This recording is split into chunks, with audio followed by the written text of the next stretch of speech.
don't care who you are or who you love. Just show up real, that's more than enough. Say what you mean, be wild, be free. The world needs your truth unapologetically. Woo! No shame, no fear, no judgment zone. If you feel alone, you're never alone. We rise with the rhythm, we move with the light, and we hug at the end if you need it tonight. You be you, loud, proud, bold, and true. Light it up, let them see the real you. Dance it out, lift your voice and shine. We're healing, we're growing, we're crossing the line. You be you, oh, don't dim your flame. Live out loud, we're changing the game. This is love, this is soul, this is power and groove. Welcome to the space where you can move. Clap, clap, you be you live. Hey, clap, clap, come on and thrive.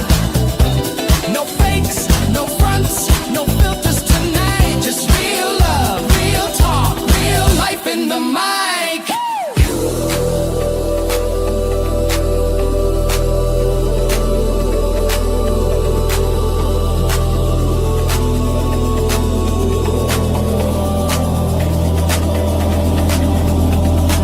Focus in. Okay, this is Mike. Come on, what do you think?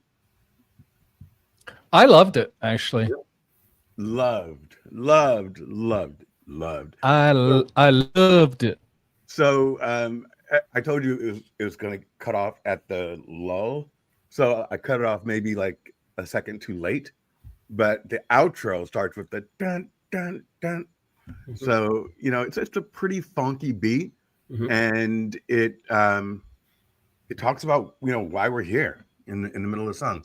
Peter, thoughts? Be free. What are your thoughts about my musical endeavors? That's great. I loved it. Did you really? Yeah, it was great. Okay, You didn't see good. me dancing, bobbing my head. Yeah, but you're a nice guy too. So I'm being serious. It's great.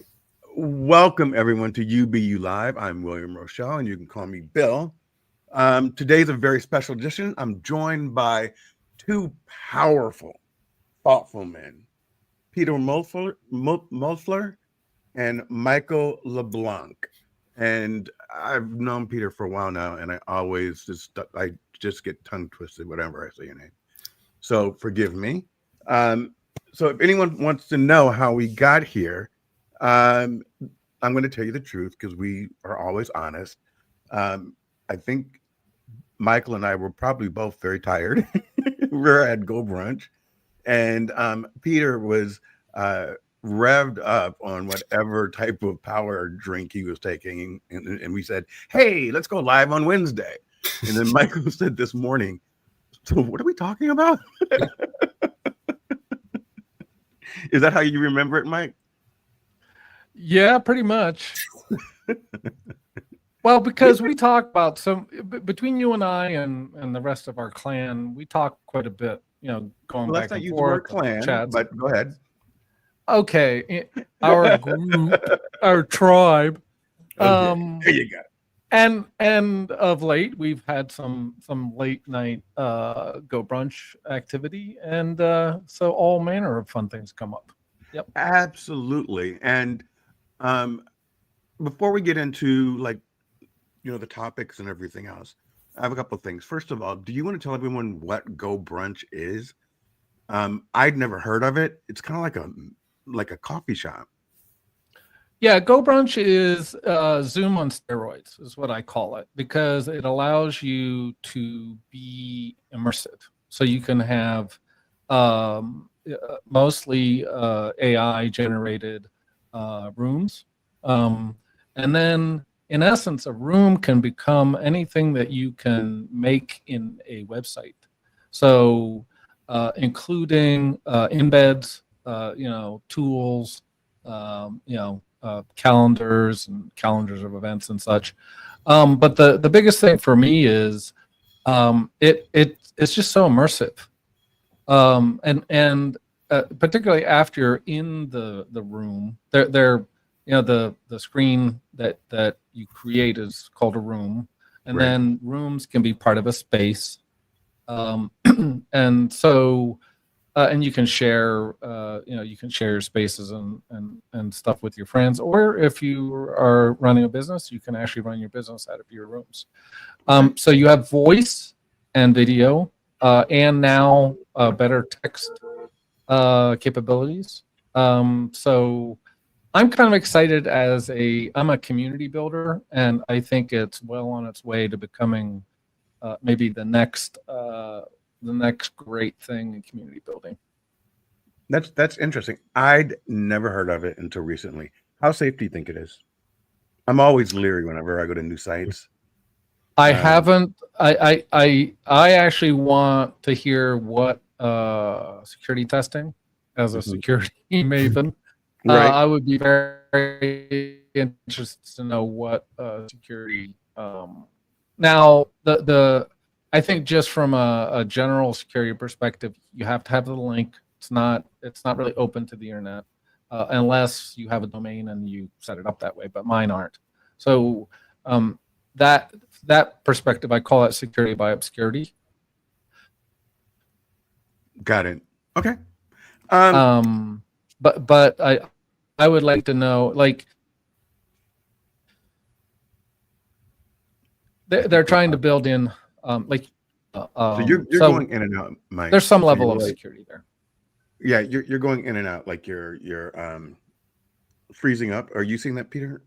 Yeah, a little bit, but I mean, we can still hear you. Just your image is freezing, but we can still hear you talking as you talk. Yeah. So I have a question for both of you guys. You ready for it?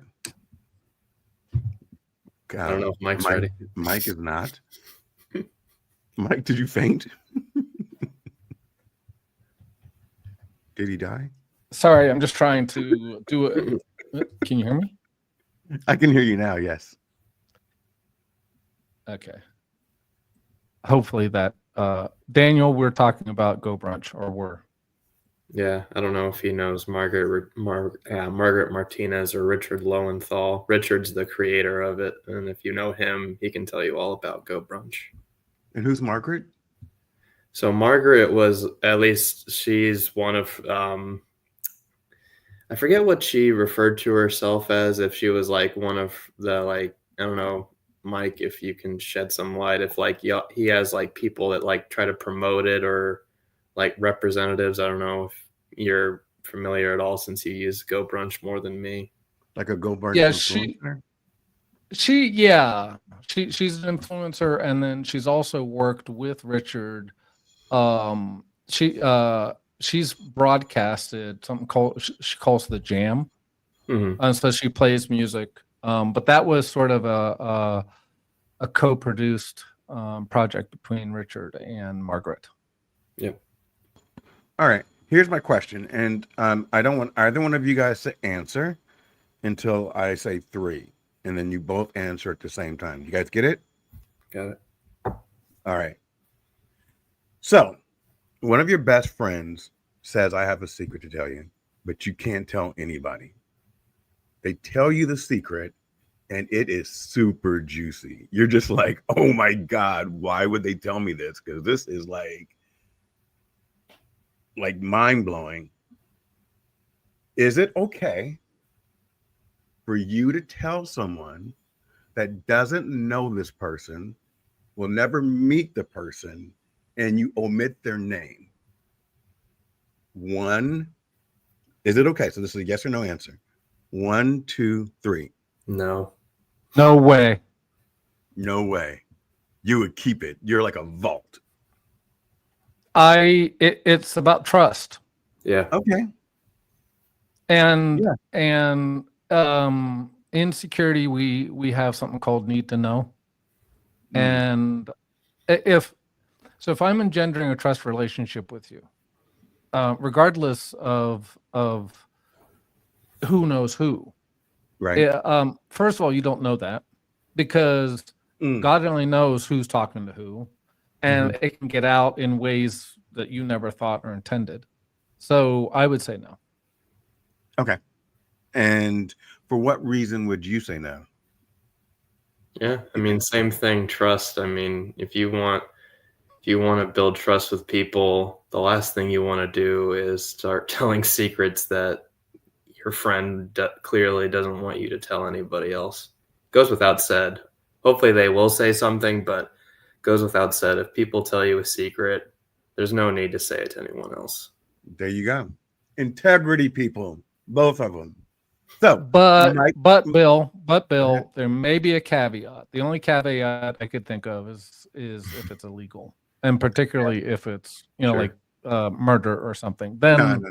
I was thinking more along the lines like, oh, my side whatever is having a baby, or I'm pregnant with my husband's brother's baby.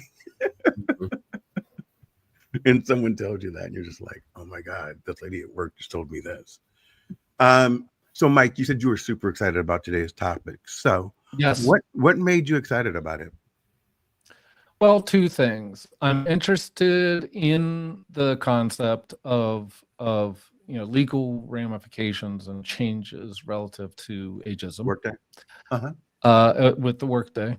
And I'm also very excited to either share with you or point you to some resources relative to things that you can do to keep your a correct mindset while you're in job search, particularly if it is lengthy and it's not to do it alone. Yes. And I think that's how I feel about being connected to this kind of group that we're kind of forming. It really has helped with, me getting out of my head as we go down the search. And people don't really talk about it a lot because you're not supposed to talk about your job search. You're supposed to act like, oh, I really don't need it. I'm just, I'm retired right now, and if I feel like going back to the office, I will. And that's really not what you're doing. It's just what you're saying to people to keep them out of your business. So did you know that the Workday lawsuit originally came about in 2023 and it was rejected? Mm-hmm. I think I knew that later. When I first heard about it, I don't think I knew that. So I found that out later. Yeah. So I tried to get as much, bullet pointed data out of it. Is the suit still going? So yes, it's a class action suit, and there are people behind the guy that originally filed it, who was, I think, Peter Molesby or something like that. Mobley, I think. Mobley, yeah. And were you surprised that the algorithm was pushing aside people over 40? Like, was that shocking to you? Me personally, no. Yeah. Did it make you feel a little bit more that makes sense why my phone hasn't been ringing? Well, I believed ageism was a thing before, or with or without AI, right? I believe If we have time, I want to talk a little bit about that relative to even society and how we treat our elders. And the loss of extended family, for instance. And I think this is kind of an extension of that, because I was brought up to always respect my elders, and I didn't necessarily have to agree with them, but I always respected them. Right. And I think, and we'll get to maybe towards the end of our conversation about intergenerational workplaces, but I just think it's really short-sighted. And I can understand some of the financial and so on reasons that corporations might be doing that, because generally older workers are going to be more expensive. But I just think that they're really missing out on a lot of talent, a lot of integrity. I tend to stay in jobs longer. So if you need someone that's going to be, a good resource that you're not going to have to worry about churn on, I'm your man. So I think there's quite a few things that might be getting missed in this almost race to the bottom, so to speak. Yeah, and it's assumptive that you would cost more. I mean, of course, it's going to cost more than someone straight out of college. I mean, yes, but to say it's going to cost 300,000 when you would go for 175, it's not fair. They're cutting you out of the box before even talking to you, because we all, we've all had our huge earning periods, and they differ, depending upon what stage of life we're in. So anyway, so what are you doing? I know what I'm doing to cope daily as you wait. I'm gonna let you go ahead and talk, because Kenny says I talk too much. Well, I don't pay attention to Kenny much anyway. As far as, I mean, I laugh at his comments, but I don't necessarily take them to heart. Occasionally. So there's a couple things. First of all, I think it's really important, and this is going to sort of was one of my main points, is to have a job search council. What does that mean? And there's actually a book written by a gentleman I'm going to forget the name of, but it's called Never Search Alone. And I think it's important to have, a small group of people that you can meet with at least first. We met weekly, then bi-weekly. I think we're now trying to meet once a month. But it's just touching base. I don't even know how to explain it, because I've been through quite a few job search groups. It just feels different when other people are in the same position that you are. You don't feel alone. You don't feel like it's just you. I think when you get isolated, to your point, Bill, you can really get in your head, and it's kind of hard to get out of it when you're alone. And then there's a number of things you can do, like I exercise when I get really in that headspace where I need to get out of the ruminating. Then I just go for a walk outside if I can, because of the heat lately inside. But yeah, I think that group process is really important. So one of the things that you said, which we really need to talk about a little bit more, is number one, it's an emotional roller coaster. And number two, it doesn't matter if you're a man or a woman, because men are taught, you don't have feelings, just get out and do it. No, my friend, every day, when you guys see me, I'm like, hey, let's go. And then, on the go brunch, I'm like, damn. What's going on? So I felt a little bit of redemption once I heard about what Workday was doing, because it doesn't make any sense. I mean, it doesn't. When Peter and I did an entire interview, and he said, you killed it. And I walked in there, my chest poked out, and Peter said, I did great. And they were like, nah, bro. I'm just like, okay, what did I do? So, but Bill, you are never going to know, though, because it could be ageism. It could be they already have an internal candidate. Unfortunately, I'm sorry. I'm just gonna. I hope I don't insult Peter, but I think that the job acquisition, the human resource acquisition process is broken beyond just AI and beyond just this lawsuit. And now that HR resources are getting terminated as well, so you have less human resource people trying to fill slots that are getting filled that are getting or attempted to get filled, and particularly like with the whole concept of the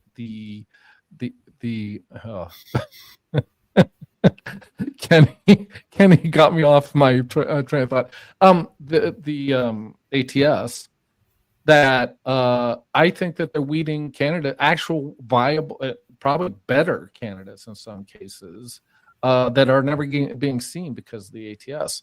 Again, I'm disregarding for a second the AI thing, because before AI they had rule sets, some sort of rule sets that they were putting in, and at some point, and you would know this, Bill, in the hiring process, but at some point is like, did you get the best candidate possible in front of your hiring manager and your hiring team or not? And I would think, again, this is just my feeling, is that sometimes the best person isn't getting in front, because if I have an internal candidate, and we can talk about trust relationships and going around the ATS, but I really think that it's so. What are one of the things that we need to do as job seekers is to narrow that trust gap. So however we do that, do we have an internal contact? Do we need to network more? Do we need to find a way in, basically, to narrow that trust gap? But I just think the process, I hadn't looked for a job. This was about 8 years ago. I had managed to stay employed for close to 30 years. And so a lot of people, I think, also, because of what's going on in the industry and in the economy, there are a lot of people that are getting released that have never had to deal with looking for a job. Right. I think you were referring to Peter, not me, when you said, are you getting the right candidates in front of the hiring manager? Am I right about that? Well, no, I was referring to Peter Yeah. about the HR process and the getting the right people in front. But you were a hiring manager, and so I was kind of questioning, did you? So my philosophy has always been different. I'm old school when it comes to candidates, and I believe that they're people. So even as a CEO, if someone came into the lobby and said, hey, I just want to drop off my resume, the receptionist would call me and say, there's a guy here that's dropping off his resume. And I would feel as if this guy got put on his best Sunday suit and his good shoes, and he's walking around handing out hard forms of his resume, I'm going to speak to him if I'm not in a meeting. I'm going to speak to him.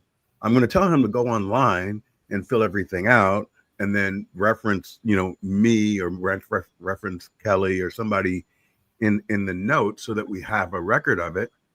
But I'm going to take it, and I'm going to do this. I will look at his resume and I will say, based on your resume, I don't have anything for you, but I'll send this over to some of the recruiters that I know, whether it be Apple One or Robert Half or, Account Temps, or whatever.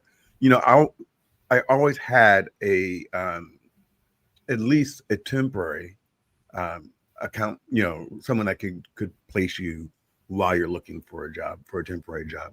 That doesn't work out for me myself. They're all like, why do we do that? But I can help other people that way. And I think that it's part of that pay it forward mentality. I think in Peter, I don't know if you agree or disagree, but I've been talking about the same thing over and over and over again. It's not about what I can't do, it's what I can do. So I can't financially help you right now, but I can put you on my podcast, or I could write a newsletter about what you did for me, or I think when I first met Michael, I wrote like 4 different articles about him. I didn't even know the guy. He was like, hey, I need help. And that whole entire week I was plugging him. I don't know if that sounds right, but anyway, audience, back to you. No, he gave me a boost, and it was much appreciated, Bill. Particularly because I'm just going to be straight with you. I haven't not necessarily had that happen in people that I maybe expect it from, like peers and associates and so forth. So it's actually very meaningful to me. Thank you. I appreciate that. Did we invite Jeremy up? Do you think he'll come? Maybe. I know if you invite Kenny up, he'll come up. Kenny's at work, isn't he? That's true. Well, actually, I think if Kenny told me right, he normally ends work at 3:00. unless I'm mistaken, because he does a 6 to 3 thing. Oh, I okay. believe that's what he told me before. So maybe he could actually come up. Let's if he get him wanted on to. too. All right. So keeping your mind and keeping it positive while you're looking for a position. Michael, you already know what I'm doing. What are you doing?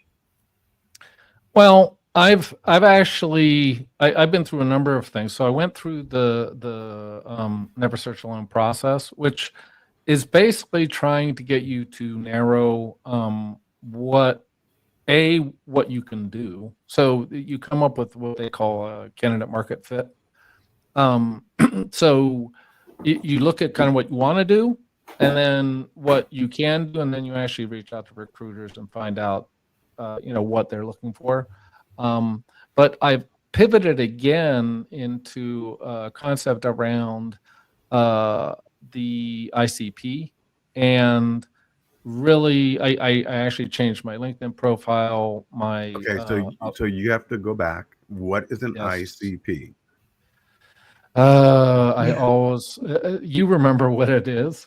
Do I? Internal communication protocol? No, it's ideal client profile. Okay, gotcha. So what? Well, and you're like, well, what do you need to know that? That's normally a sales or marketing thing. I'm like, well, you are marketing yourself.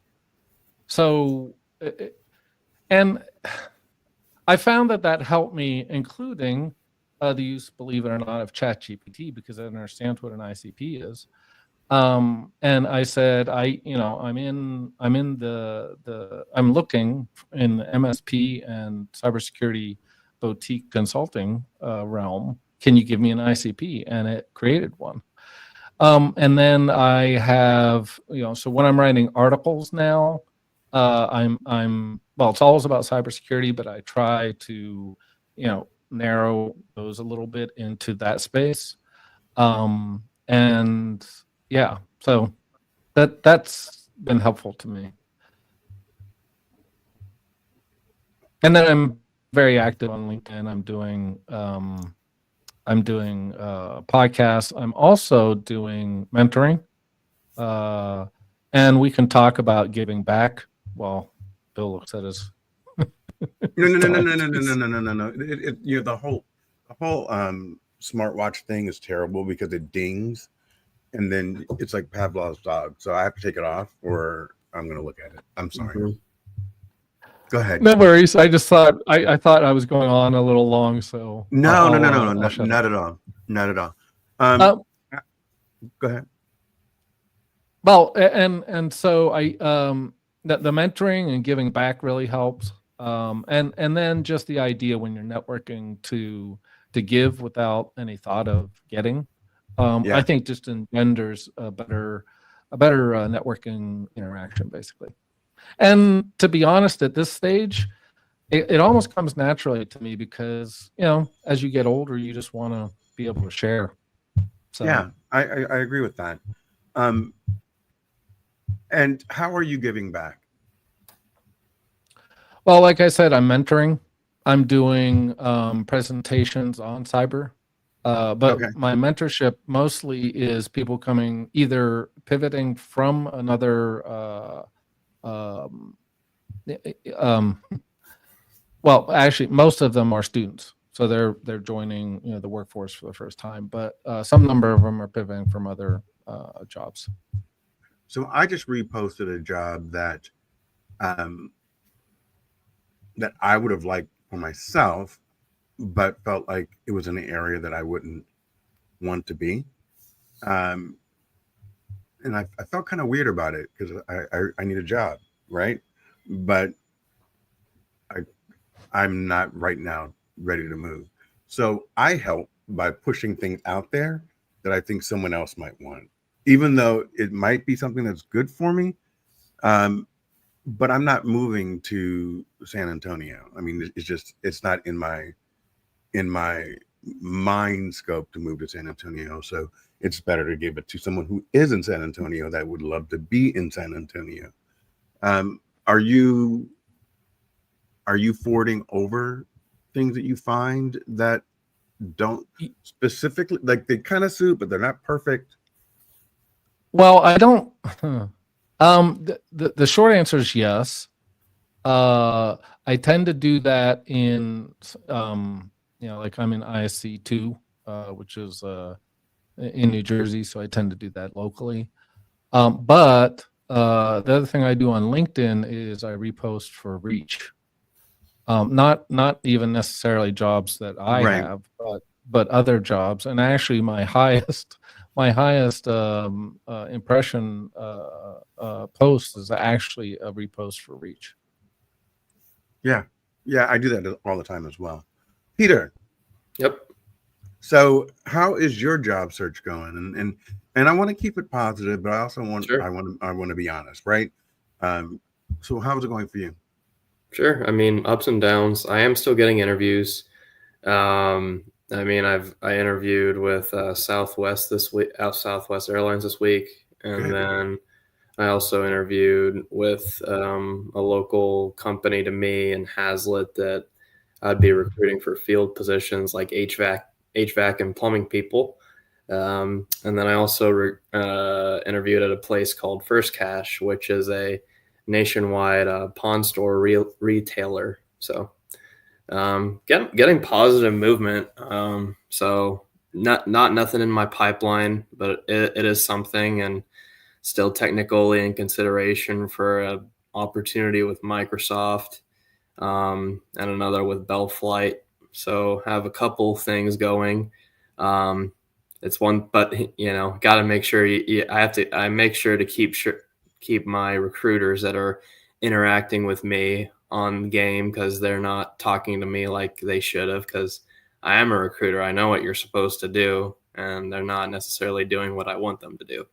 But I stay positive in that I know that I'm doing what I can to be noticed. I'm not just sitting on the sidelines thinking that, oh, they'll call me back when something's available. I mean, it's happened to me a few times where things get away from me, especially whenever I was at the agency work, is that sometimes you're dealt with a lot. For instance, myself, I would hire for 3 to 5 positions a day, and those positions could change every day.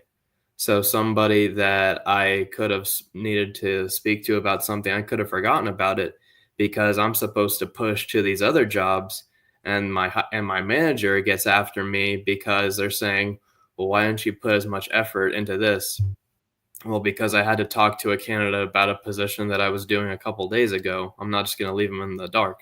Right. So I have at least that perspective, in that some of these recruiters, I'll give them the benefit of the doubt that it's bandwidth, that they just truly have so much on their plate that they don't have the physical time to do what they should be doing, which is why I'm in the push for. That's why you need to hire more recruiters, more HRs, so you have the proper bandwidth. That way that you can scroll through LinkedIn and you can see so many negative stories about recruiters or HR not reaching out to people. They're digging a hole for themselves because they don't hire enough people to have that bandwidth to bring somebody. And so that's why I want to, try to put a positive spin in saying that's why companies need to be hiring people, is because and especially whenever companies, like we're in the age where people are trying to replace AI for certain positions. Some people can work with it, some don't. But there are articles that both praise and don't like how AI is taking over. So it's not perfect. So that's why you need people. And then I was just reading Spencer's question to see if it was something for not related necessarily. Or let's see, we are proper thunderstorm tomorrow. Luckily, I don't have a thunderstorm here. But yeah, I mean, as far as just staying positive, the main things I like to focus on is doing everything that I can do so that I can go back and say that, things, and I try to keep it in my head that things happen for a reason. As much as you may not like it, if people aren't responding to you, regardless of how many phone calls, texts, emails, going there in person, whatever you can do to get their attention, if they still don't show that attention towards you, it's for a reason. You may not like it at the time, but it could very the idea is that it's pushing you to where you need to be, not where necessarily you want to be, because you'll most likely end up where you'll need to be as long as you're putting in the effort in order Yeah. to go where you want to be. Absolutely. I absolutely agree with that. So you feel like you're doing everything you can. So because you feel like you're doing everything that you can, you're not having peaks and valleys in throughout your days. Well, I'm having valleys for sure. The one thing that you guys were talking about a little bit ago, where actually if somebody were to hand you their resume, you would actually spend time to talk with them. Yeah. And I remember, and especially during my last time where I was unemployed, I'm thinking, I'm ready to really just go to all these places because I can just show up to there and give them my resume. And then people are like, no, don't do that. That's way too pushy. So that's the one thing I didn't do. At the time, though, I was ready to do it because especially places that I was in talking to, and I had been reaching out to them for weeks and weeks and weeks. And these are people that had actually interviewed me, not applications, but either we had a phone, video, or in-person interview. They had ghosted me for multiple weeks after me calling, texting, emailing them for an update. Because part of what I do in my conversations when I'm interacting with recruiters, something I try to push for myself when I do it, is that what are the next steps? When do I expect to hear back from you? And hold recruiters to that. If they don't do it, you have, in my opinion, if recruiters don't follow through with what they say they're going to do, don't feel bad about reaching out to them because they said they're going to do something. It's not terrible to try to hold them to that standard that they try to set for themselves. So What's interesting about that, and I was trying to find it just now, Mhm, is I had someone reach out to me directly mhm, about a confidential search, mhm, and there was a link, to look at the job description, all mhm. this other stuff. Sure. The link didn't work, and I responded, the link didn't work, and yes, I'd be interested, and I'm free on these days and here, and that was yesterday morning, Mm, and I've heard nothing back. sure. Um, and it's a company that is in line with my own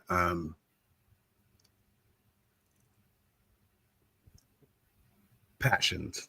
How's Mhm. that? Yeah, yeah. It's in line with the things that I'm passionate about. So yeah, I would love the opportunity to talk about this and the positions, everything I've done in my past. Mhm. And then silence. So what do you do? What do you do? And remember, So, the position's confidential, mhm, so I can't just call up to the company. mhm, Um, and the shareable link didn't work. So mhm, then I don't know if you guys recognize this, but that I don't click links and I don't do anything like that. So mhm, when the link didn't work, I'm like, oh, is this a real person? But mhm. the profile says that they work for the company. So what do you do? Sure. Yeah. So I've had those things too come up where people reach out to me.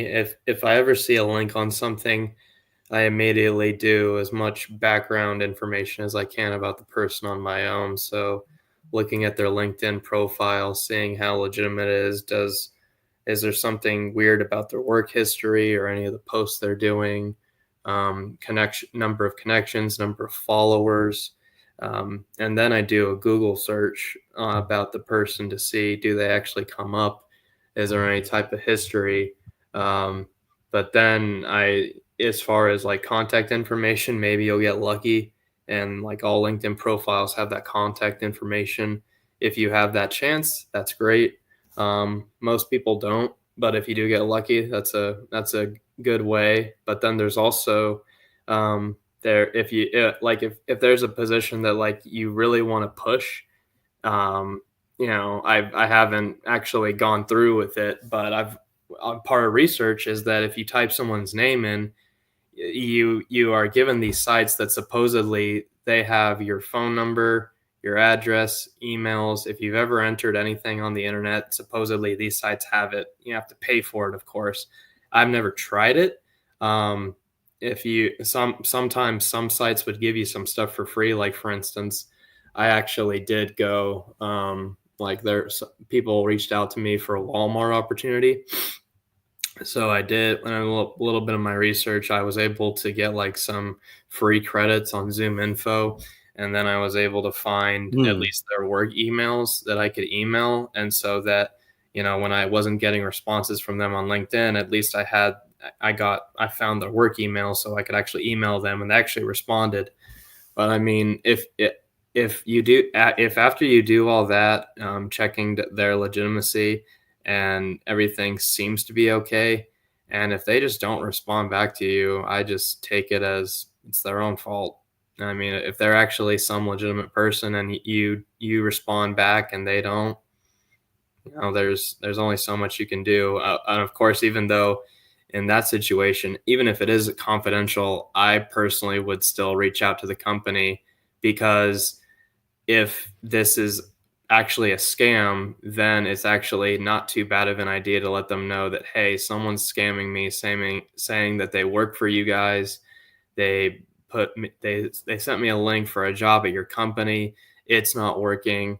I feel like this could be a scam, so I just want to let you know that this profile sent me this information. They're saying that they're a part of your company, could be very well tarnishing your name, so that if all else fails, you can just let the company know what's going on, and maybe they can push something. Maybe they can get after this person to do their job. Maybe it's actually a scam, and you can just forget about it from there. So it's interesting because I thought, Michael, you know, I know the company name, right? Auto dialers, I know the person's name, you know, call the company. Most people don't have receptionists anymore. You punch in the last name, and you punch in the first name, and then it just rings their extension, and you leave a very professional voicemail. What do you think about that? Is that intrusive? See, I would never do what Peter said, which was find their home phone number and their address and, you know, the other stuff. But, you know, sometimes emails get lost. Sometimes it doesn't go in the right email box. So maybe my 2 replies just didn't make it to where it's supposed to be. So would you attempt a call, and if you attempted a call, would you leave a voicemail? I'm going to answer it a little bit differently, and I'm going to be very specific about how I would go about this.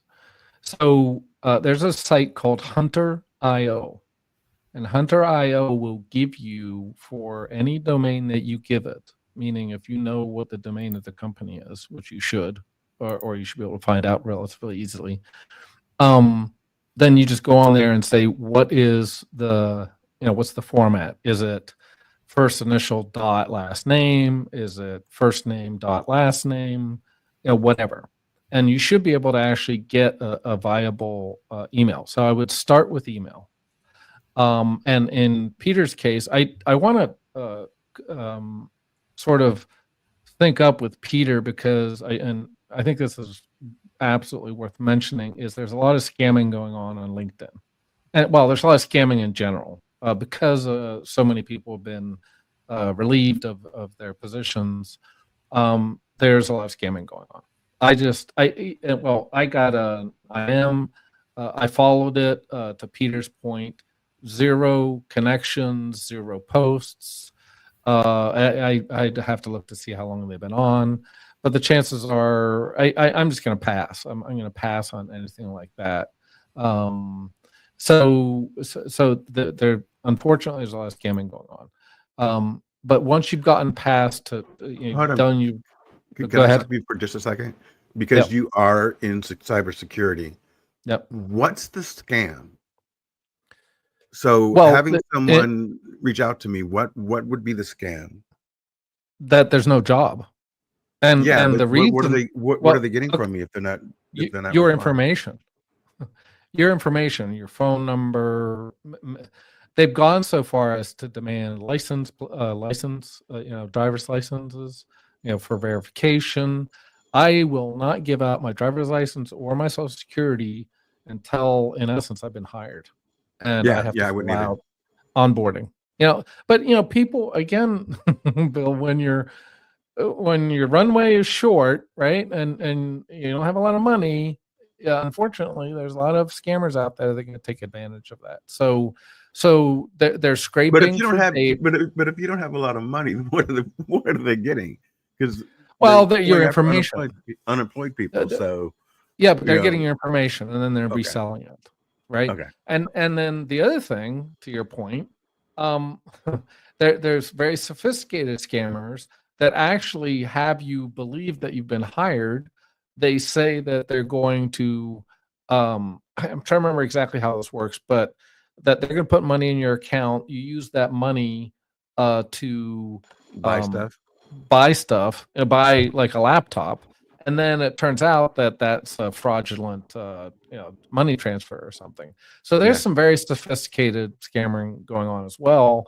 But even just to your point, Bill, and you were like, what was the deal? And they got some of my information. It's like, yeah, I don't want to give out any of my information that I don't need to. And again, if you haven't seen it, you will.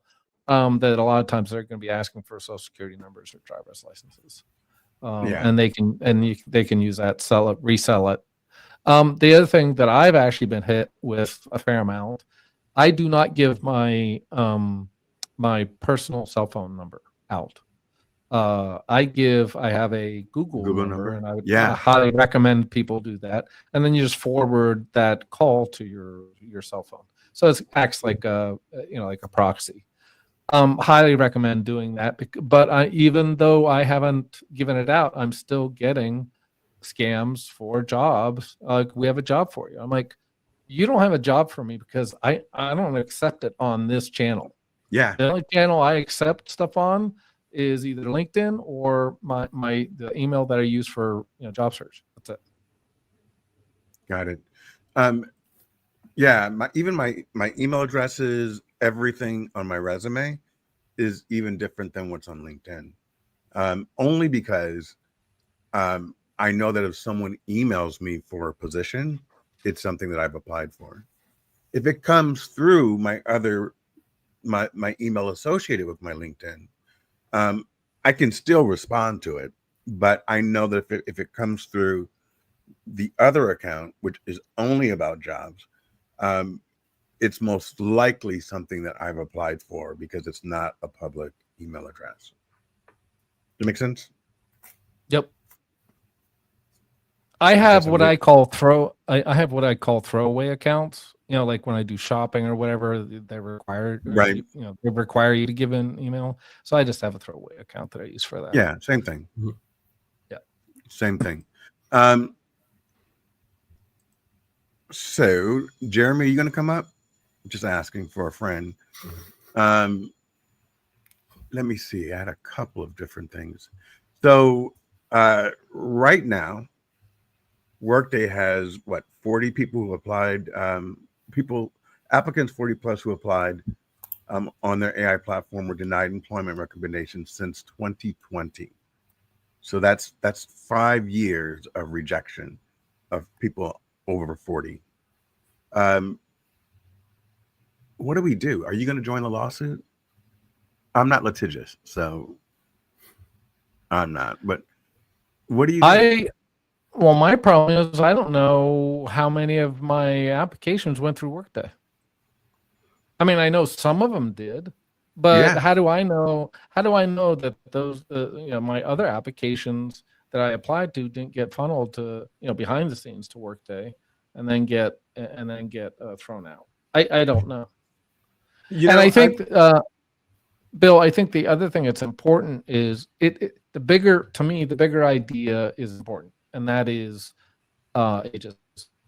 And it'll be interesting to see, because there's, it's not just the Workday. There's another class action that's under.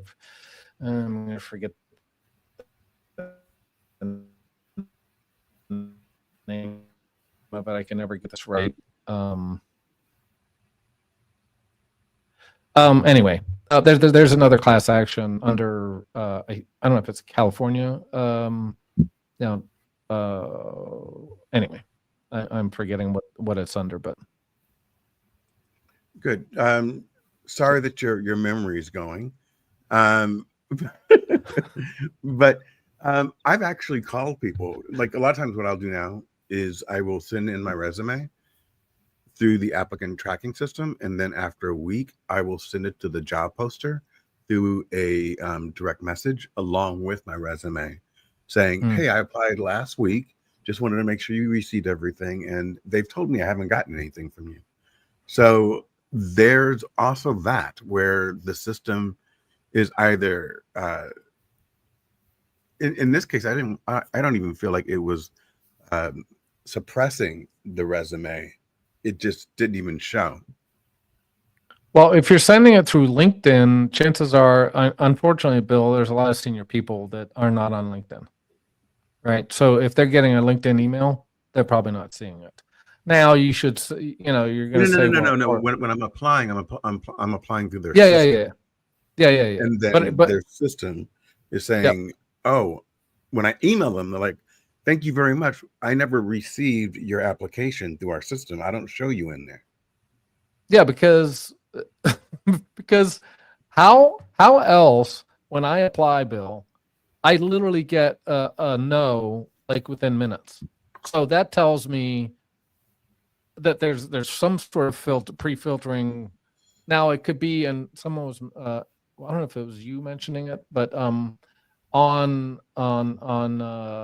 what's the LinkedIn easy apply, they have these other questions, additional questions, and I think so that doesn't even get to the ATS if they have filters on there that must be like required, like a master's degree, and you say no, then it may not even forward it to the ATS. Right. So I don't know if you do easy apply or whatever, but or even maybe even in their own system, if like up front, if it's like must have a BS or something, and you don't have one, then it may not even actually put it into the system itself. So the question is, and this is for you, Peter, is it wrong to answer the questions to get past the system so that you can get the interview? Yeah, I mean, I do it. You do? I mean, I know because at least I can't say for all companies, but I know, say specifically for Boeing, if you want to work there, you have filtering questions, and we would set it up ahead of time to where, like Mike was just saying, that if you don't answer a question a certain way, it's going to kick you out of the system. Then, of course, there's also the background information of if a hiring manager was expecting a certain candidate and then he got kicked out of the process because he answered a question incorrectly, then we have to go through the whole thing. But in general, whenever I was posting a job there, if you don't answer the questions the way we want you to, it's going to automatically kick you out of the process. So it won't show up to the recruiter. I mean, it shows up in a declined list, and we can look back at that if we want to, but most likely we're not going to unless we're told otherwise, especially if you don't have the bandwidth to do so. So you, I'm going to push this to Mike, okay? So, because I don't want to put you in the spot as a recruiter. So, Mike, what do you think? I won't for a couple different. I'm not saying change your resume. I'm saying that there's a question on there that it requires a yes or no, but you fit your background, your years of experience, have you qualified as having a master's, right? And they're asking you, do you have a master's? Well, hold But on. go ahead. If they say masters or equivalent Work experience, experience. then I will say yes. Okay. But if a lot of them don't do that, a lot of them is strictly a master's, and I just say no. And because I'm like, excuse me, you can see very quickly on my profile and in my resume, I have a lot of years of experience. If Mhm. you think I need a master's, I'm the wrong person, or you're in the wrong search. Because I was a CISO for 13 years.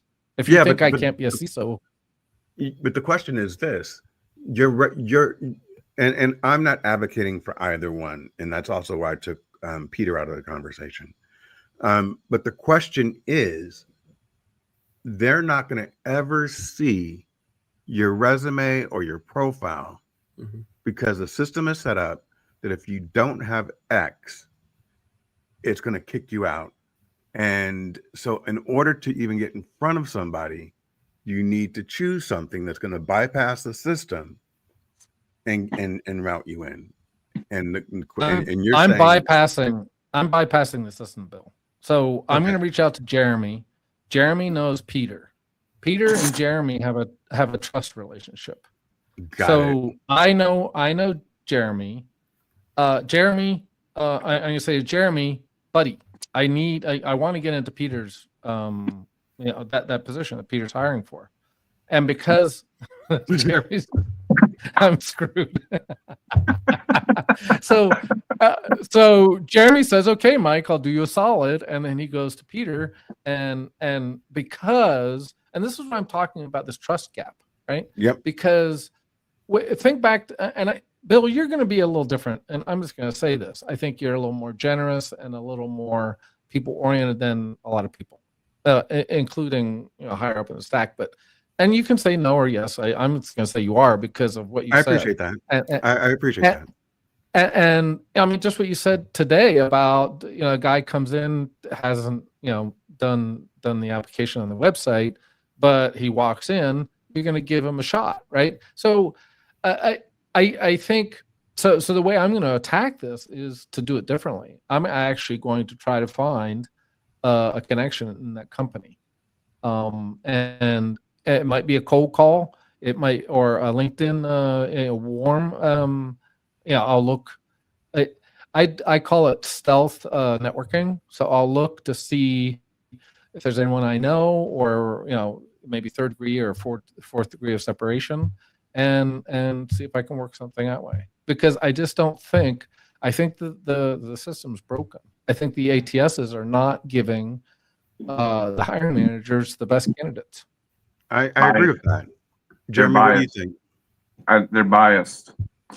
They're biased because they paid all that money to put that program together to do one specific job, to get rid of all the BS that is involved in hiring to begin with, which is all the hot points, all the quick points, and what would take you probably forever and a day. It's going to go, well, if you really want this candidate, here's the highlight reel, here's this, here's that, next. Yeah. But I want to jump in some real quick because I had to leave and I had to come back in. You guys are referring to getting BS job offers and them stealing information. I will share that I'm not going to disclose the company. I'm not 100% as to whether to this day if it was legitimate or BS or just a spying call or whatever it might be. But it's highly interested in solar because I love light, and that's my thing. Everything and anything that makes energy or contains energy, I'm on it. But this company goes, yeah, we'd be interested in hiring you, set you up for an interview and whatnot. Got my information. They sent it into LinkedIn, right? Yep. I did my interview on LinkedIn and all that. And then all of a sudden they came back and told me that they asked me one specific question. Are you intending to go any further with your investment? I'm like, it's just in my head and on paper. I haven't built anything yet. Yeah. I said, but to lie to you and say that I'm not going to at some point in the future will be a lie, and I won't lie to you, even if it requires me losing this job. And she's like, yeah, due to the conflict of interest with the fact that, you might be advancing yourself beyond what we're doing here at this company, or you're coming in to spy, is what I thought. I'm like, did I shoot myself, or was that bullshit? I think it was bullshit to start with, because when I fact checked it outside of LinkedIn, yeah, they were hiring, but none of the positions I ever seen got filled. Yeah. Like, you know how they just stay open. So Yeah. then, like, They have like I don't 6,000 under- resumes. yeah, you can well, I see don't it. understand. But You see what Jeremy, I'm you're saying, right? Yeah. but Jeremy, you're in a bit of a unique situation. If you have a pending invention, you're a target anyway. Forget the job thing. I mean, to me anyway. But all I gotta say is there's a lot of scamming going on. There's just tons of scamming going on. What about, unfortunately. do you guys, And I apologize. I was going to ask, do you get, I get these things from Boardsy once in a while. I'll get these other board position jobs once in a while. I'll get, serve on this, you know. I don't want to waste my time interviewing for nothing. And Yeah. if you're just trying to send out extensive email lists to see who bites, so you have people to interview because you have to fulfill a certain quota, Mhm. whatever it might be, it turned me completely off from any board position as a result. I mean, not I'm just saying through Not that. any, but yeah. Yeah, you get what I'm saying. So it's like, I want the damn opportunity, but you're throwing me bullshit. Yeah. Yes. And I'm not paying for that. Not with my Yeah. fucking time, and not with my money, and certainly not with my friends' money. Yeah.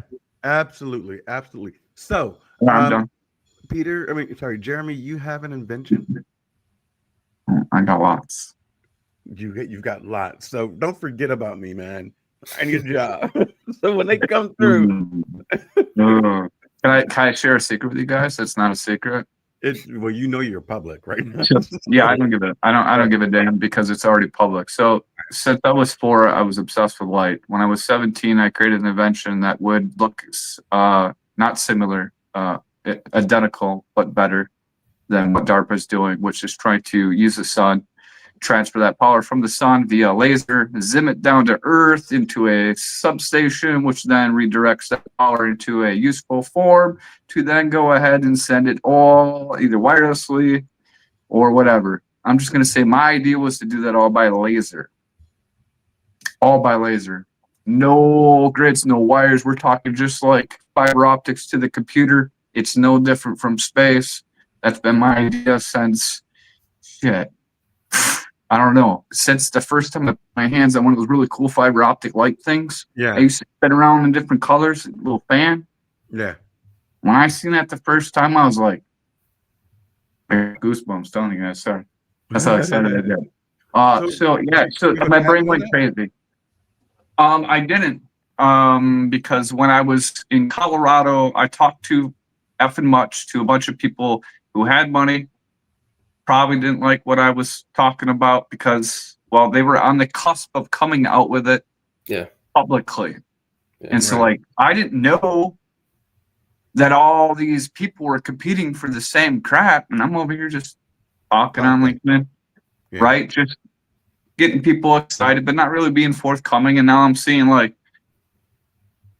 all my stuff come out.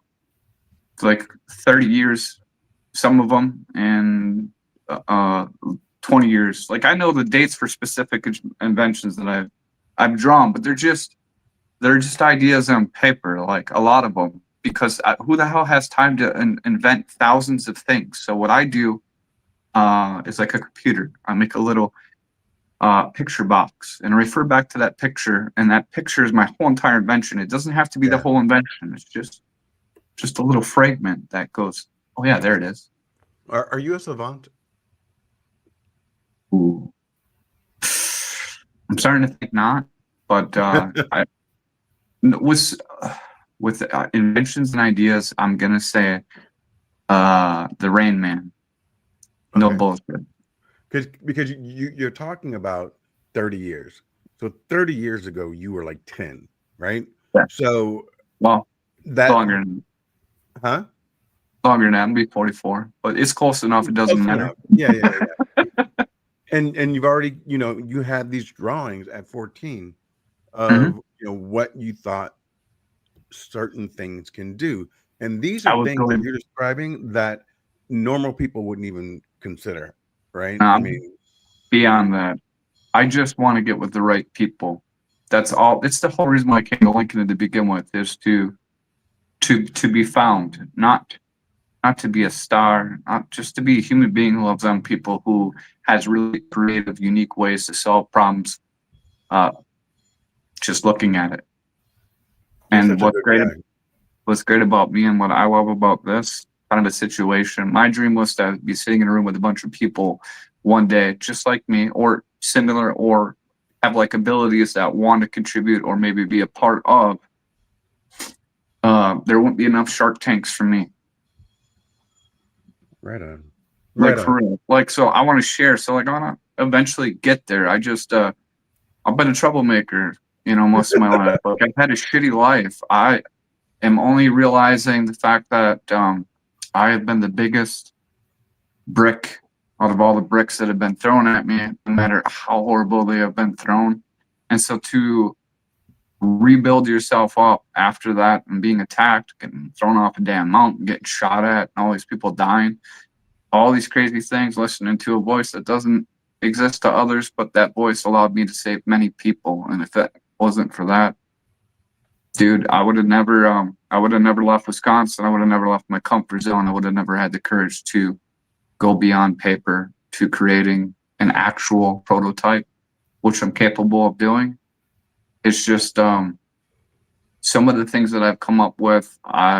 When I was out in Colorado and I would draw out in the open, I'd have people coming up to me all the time, and weird people, spawning, like, just out of the ordinary behaviors is all I'm saying. So like, I just came out there to save a guy and I was going home, but I stayed out there, went to college for computer science while helping out the homeless being attacked.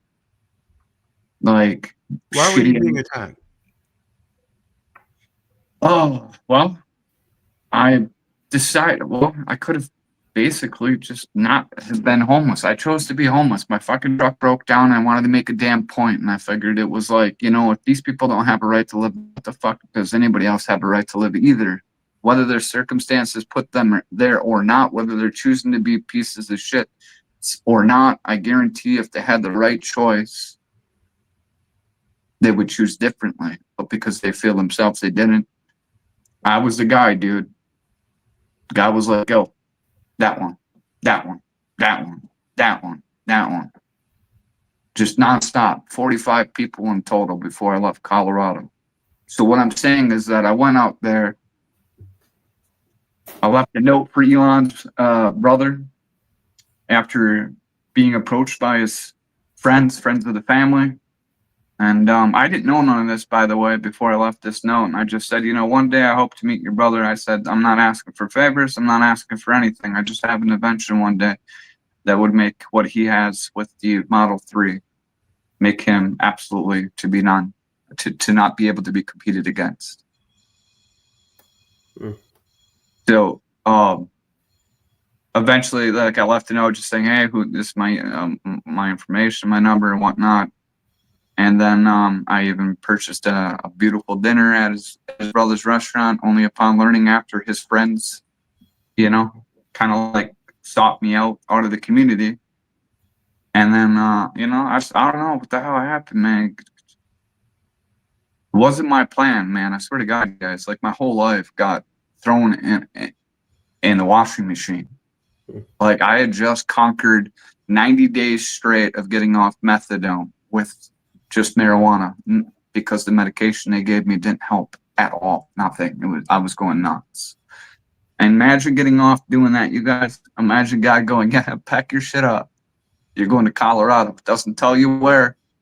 24 hours. I got 4 hours to tell my brother. I'm like, hey, I'm going out to Colorado. I can't tell you why. I lied to everybody because I was afraid they were going to lock me up. They would have locked me up. I would have never been able to save that man or the other 44 people or myself. So what I'm saying to you is like, imagine everything you ever wanted to go for in your life. You finally have that moment, right? And then God goes, you know what? You may or may not make it. Do you want to go? I said, I'm going. I built my shit up like a brick shit house. I was flabby, fat, 195 pounds. I went out, I walked that night, I went around the box, I prayed for people, I was doing shit I never did in my entire life. So all I'm saying is like, for me, God is everything. And I hate throwing it down people's throats. But the reason why I say it is because I got true miracles that I haven't told anybody about, and I have witnesses to them miracles. And so for me, nothing has been more of a miracle than what God put me through that time, because I could have thrown in the towel and wanted to with everything, dude. Like, you'll never know what it's like to be a voluntary homeless person and being treated like you are a homeless person, and then give you no nothing. Like, I don't know, it's just weird. I couldn't tell anybody why I was there. I lied to people. I had to. I didn't want to. You know, like, well, what are you doing here? I'm like, oh, I'm starting over. Right. They're like, because I didn't come there to be seen. I didn't come there to be heard. I came there to save a man based on a voice and the possibility that might or might not be true. So, like, all my life I've been inventing things because I've had to. And so my brain has developed an incredible, unique way that only a quantum computer is capable of doing when it comes to inventions, which is basically looking at you guys right now inventing and pulling up a holographic depiction of whatever's in my head. And I could do it anywhere at any time. It doesn't matter. You give me something and I'll give you 1,000 different things with the one thing you gave me. Wow. Just, yeah, like trying to bring you in, but I don't share this with people because I don't want to scare anybody. No, I don't think scared you're myself enough. Like, you know, like you get that point where you know your purpose is so profound that not even you can hold on to it. Yeah. But you don't know. You feel it. You're being pushed towards it. There's no definitive answer or right way to do it. You just have to keep going. You know, and like, You man, said it a few times, you know. TED Talk, something's got to give for a guy. I mean, I could do the dapper part. I could be professional. I don't have to be a smart ass. I don't have to be comical. I could just be myself, and I'm all those things naturally. Yeah. Yeah, you are But you just get my naturally. Yeah, I do. Sorry, I got on a way tangent, dude. Holy fucking personal. TMI. No. It's, first of all, for the four of us, I don't think there's anything that you can say that is too personal. It needs to be a butterfly. That and you know, you guys are hearing, you know, out there conversations that we may do and go brunch, but you know, that's the purpose of this community. And you know, this conversation is one of the reasons why I want to do what I do, which is sharing that you've gone through hell and you've come out on the other side Better. and you speak positivity into my life because you've done it before. You know, you've given me words of affirmation through comments and other things that you have said, which in the moment I needed. I absolutely needed. So for me, there's nothing too personal you can share. And I'm going to, you know, push over to Michael and Peter. We cut off. I'm so sorry, guys. No. You're not getting cut off. No, to respond to you. Stop teasing. Jeremy, first of all, I have a few ideas I want to talk to you offline about. I do think there are forces at play that are, including in the patent office, and this isn't this isn't conspiracy theory stuff. This is actual stuff. I mean, we Right. already know if you follow any of the stuff around, there's multiple inventors that have come up with better energy sources and so on. So I want to talk to you offline about that. But Right. in general, I'm right there with you in what you've gone through. And one of my life verses of late is, and there's a biblical, parallel to it, but it's, life doesn't happen for you, to you, it happens for you.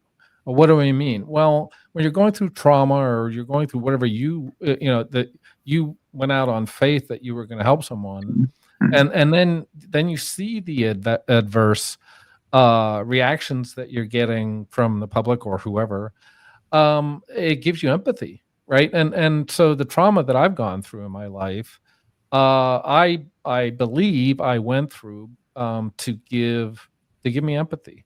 And I think empathy is important in our crazy world. So I'm right there with you, buddy.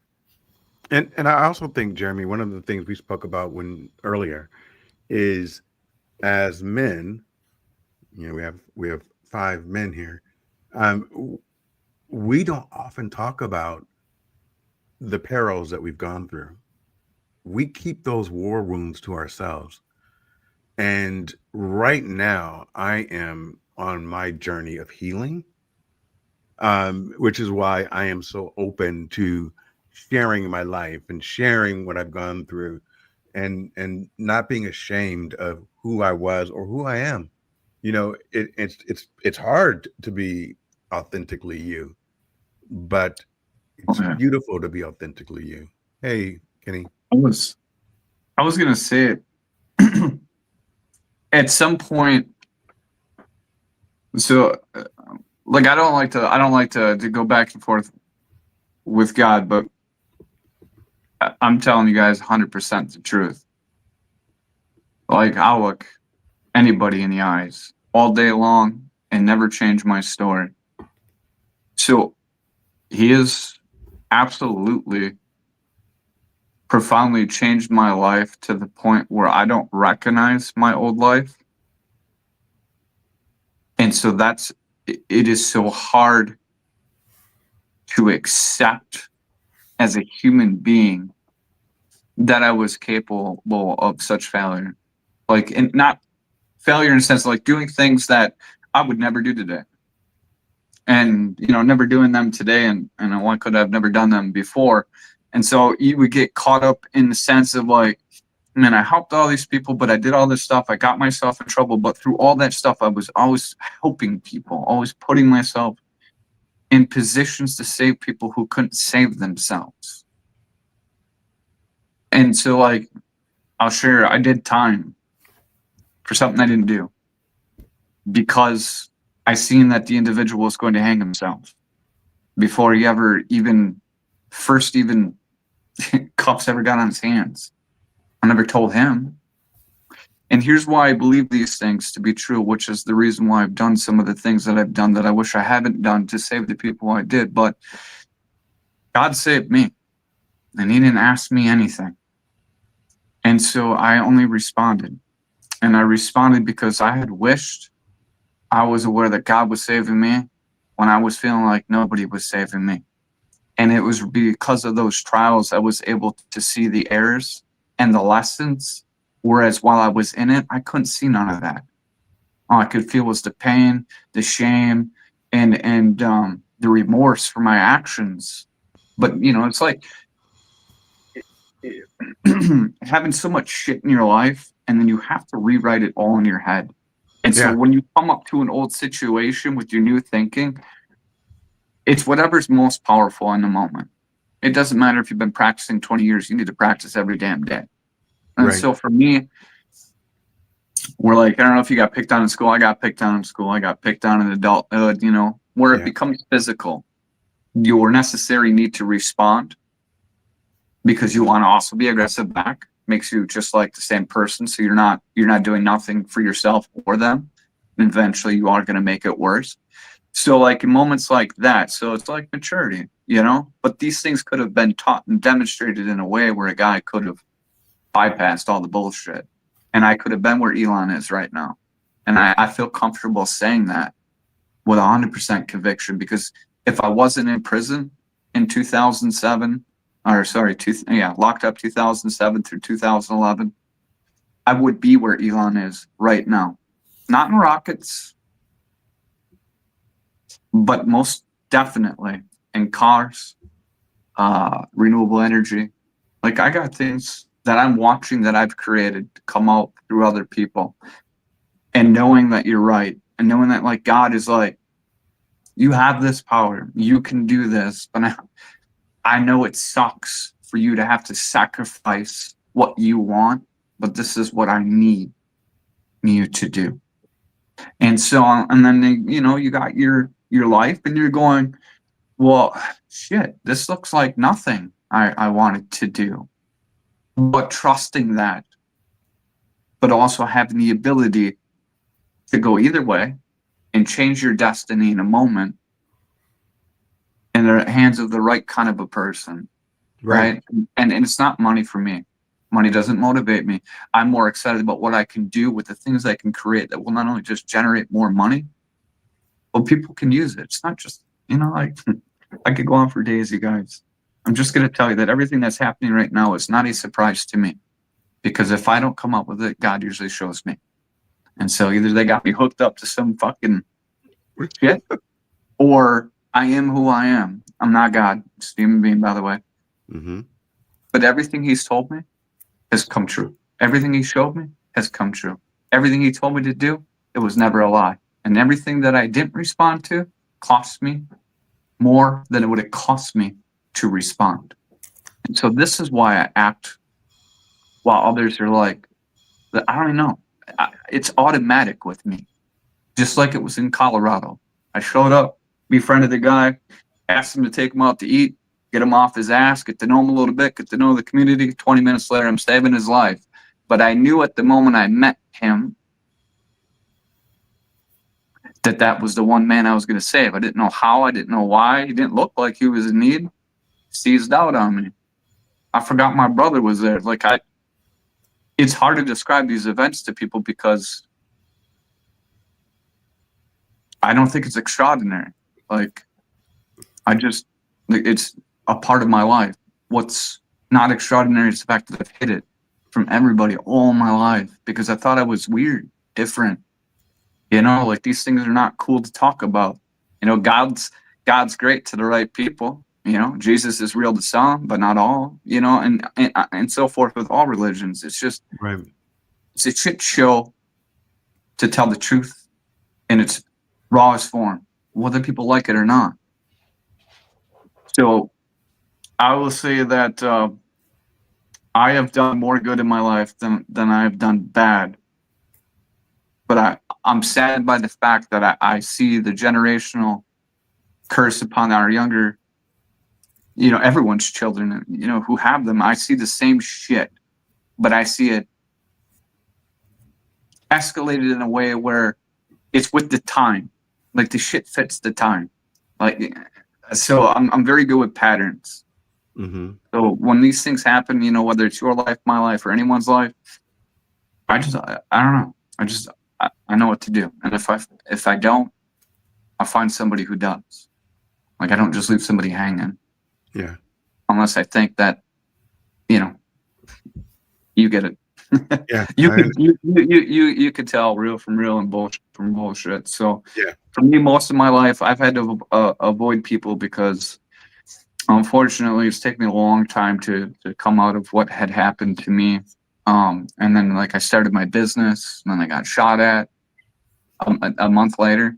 You know, like, so I'm not out here, you guys. I'm not out here selling drugs. I'm not out here committing crimes. I'm not hanging out with felons. I'm not doing bad shit. I don't go out to the damn bars. I go out once in a while and listen to some music. I stay in my house. I go to the park. And once in a while, I get to go to the chiropractor and go get stuff to eat. Because I've been trying to keep myself safe.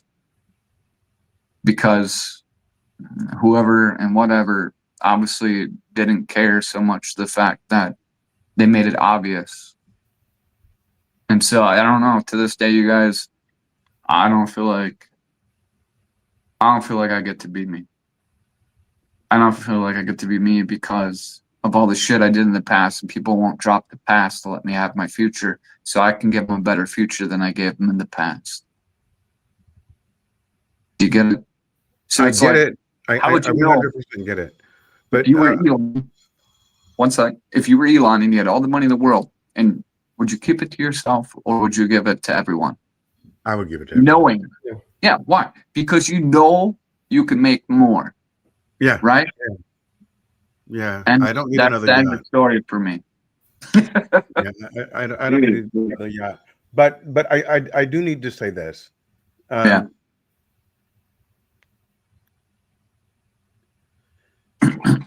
We need to embrace our past, but we also need to understand that that's not who we are today.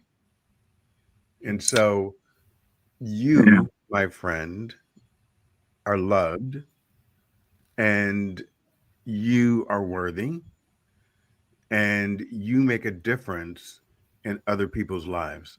So, with that said, I want you to remember that that's who you are today, and whoever you were, I'm sure that they were terrible. You know, I'm sure you did your things. Oh shit, that was bad. But you know what? That's not who you are now. You know, and whatever call you got from God to go to a specific place, that's where you were intended to go. Would have picked So- anywhere else. Trust me. That's the thing too, you guys. I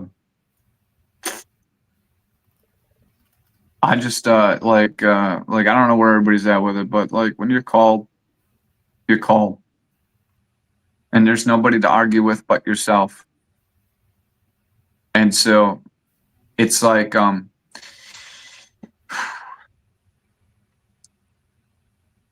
will never not answer. Even if it's like my life. Because going out there, that was my life. And all the things that I endured out there, that was my life. But I do it because I want people to realize that one person can change the world. But it's a whole lot easier when we're doing it together. Yep. Than doing it by ourselves, because I'd hate to say it, I never believed in the power of people, because I have been the only person in my world to keep me afloat before I ever realized that I had a friend. And I say friend because whether I might have been aware or not aware, I'm well aware of everything, for the ability to go back. I remember every person I've helped, every person I've heard. Like I have a movie screen in my head, and I can rewind the tape at any time, fast forward. So it's not the past that holds me back. It's sometimes the memories. The memories that's PTSD. I mean, yeah, that's the only thing for me. Swear to God. And so it is getting better, good. but it's been hell. Good. It's We all been have hell. our triggers, my friend. We all have our triggers. I just want to get us on to getting better so we all can sit back and enjoy our 9 to 5 without having to work our asses off so much. Like that's like, is there anything wrong with wanting to be rich? So rich that if your friends are not rich, you can make them rich and keep them rich. And so that way they can just keep spreading that along with love and unity and, you know, like, Right now, they're gonna make me start a GoFundMe. You can be rich without money. Well, I consider myself rich. Oh no!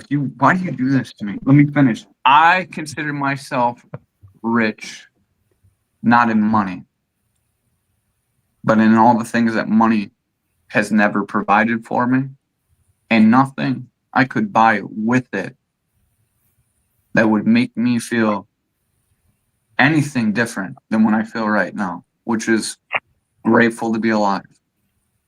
Jeremy, there's a dude that's coming back that's going to change how the world works. Until that happens, I'm going to focus on what I can change. And that's myself, my family, my friends, anyone that I come in contact with. We're a lot more connected than we think.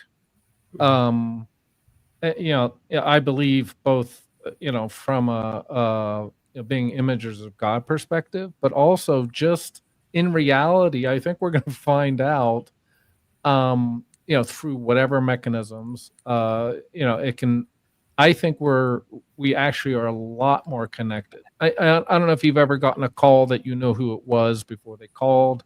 Again, you can call it woo, you can call it whatever you want, but I think that we've lost something in this rush towards staring at our phones all day and doom scrolling or whatever, staring at the TV and getting brainwashed.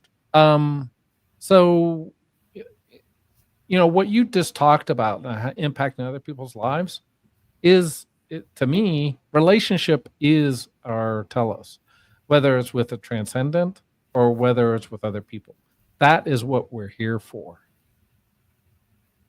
So, yeah, that's my share for today. I'll say, I thought I was going to be an aerospace engineer. I mean, that's what I was growing up with. And I'm more proud of what I've done for God than anything that I have done for myself. I am proud of the accomplishments that have brought me to where I'm at right now in life, but I don't take it. It has taken me 43 years to appreciate taking credit for the work that I've done, because I've been so stuck in survival that I don't know. I just never. I don't know. I just accepted, like, you just have to get through it. You get what I'm saying? Like, you don't appreciate your own success until you appreciate it.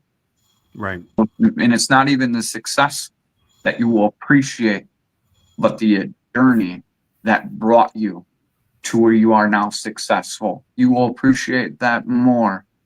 And I know that. So, like, I'm taking my sweet ass time, but I am about ready to jump out for real. Like, and find my tribe, meaning, like, I don't want to attract people who don't give a shit about people, because if they don't give a shit about people, I know damn well they won't give a shit about me, and I give a shit about people. So for me, that's really important when making connections. I've had lots of them on here. I've had thousands. I've gotten rid of more people than I've kept over the last 5 years. I was big on here, I was small on here. None of that matters. Do you know what matters out of all the connections that I have made? Is the ability to have a genuine conversation with a genuine individual, whether it be male or female, and to just appreciate having something that's real. And it just costs you your time, a conversation. That's it. Like, to me, that's like the start of every great thing ready to happen, in comparison to some of the other things. You know what I mean? Like, everybody's shows are different, but I want to leave everybody with an impact, whether it's financial or it's physical or it's mental or it's something good. Like, you get it. You do it every show, William. You do it. You really, do you know you do it? Are you aware of it? Yeah, you do it at, like, every show. You always leave everybody with something to bite on in the end. That would make them want to come back to your next show to see what else you're gonna leave for them. Well, so but you've been a part of that. You've actually, commented and said things that have driven the conversation. So none of us do it alone. I mean, I always talk about Kenny, and I always talk about Peter, and I always talk about you. There's always these gems that you guys have helped me with. I mean, why are you guys laughing? Because I'm like looking at Peter and I'm like, man, how long is it going to take before he says something? Yeah, say something, Peter. Yeah. He's like, well, that was a lot. Now, what do you? How do you follow like a story like that? A story of Stenographer. resilience. Stenographer. I mean, if anything, what I wanted to say is, so the main reason why I remember Jeremy before, I don't know if you remember this, Jeremy, but there was an audio call, forget how long ago, and when we were doing the audio calls, I mean, he was kind of frequent in the rooms. I wish I can't even really remember his name. Don't know if you'll remember this, where he came up on stage, forget the subject too. But the main thing I remember is that this guy was in a ton of pain and he was going off for at least 5 minutes about a situation. And then all of a sudden you came up and you were ready to make him feel better about a situation. And so after that, I'm thinking to myself, you know, I don't really know this guy very well, but anybody that does that is pretty awesome in my book. So I can see that from what you've talked about that you do care about helping people, because I saw that from you before, months before you even said this today. And I'm really sorry about your past, but I'm really glad that you're here. I'm really glad that all the trials that you've been through have made you the person that you are today, and I'm forever grateful. And like Bill was just saying, that even though you might not have been in our conversations before, you do help us think more about things, and I do appreciate you being in our group, being in our tribe. So if anything, I just want to say thank you for being the person that you are. Well said, Grasshopper. Well, I'm interested in hearing from Kenneth. I feel like I'm an intervention. Come on, Kenneth, come with it. Go What do ahead, you got Kenny. for us? This is a great conversation. You almost had me in tears. Thank you for the invite too. You're welcome. Oh, he's getting serious now. Peter, Yes. you didn't tell them everything. Uh-oh. What'd you do? What did I forget? You know what you forgot. You know what you told me last night. We promised to keep I need a little more. We promised to keep his OnlyFans account private, and we weren't going to share that globally. So I don't know why you're doing that now, Kenneth. You know what you did. Keep going. I need more. I need more to go off of. Okay, center point. How about that? My job interview? Yes. Oh, How is that related to what we're talking about? Like Jeremy just I said it. My brain just went. Jeremy just released his heart, and then you're like, "Hey, Peter, what about Centerpoint? What?" I love you anyway, Hey, Kenneth. Don't worry about it. Do He you was have in anything town to and say to didn't visit Jeremy? me. Hey, Ken A, read the room. We love you. Yeah, You know. I think you're missing the point. All you need is love. It's not a hard point to miss. Bring us Michael, on. you have a hard stop in 12 minutes. Is that right? There you Michael? go. You have a hard stop in 12 minutes. Is that right? Like 5:50. Okay. So let's get your final thoughts in on today's Did you hear me? episode of UBU Live. I can hear you now. So let's get our final thoughts in on today's UBU Live with William Rochelle. But you and only you can call me Bill.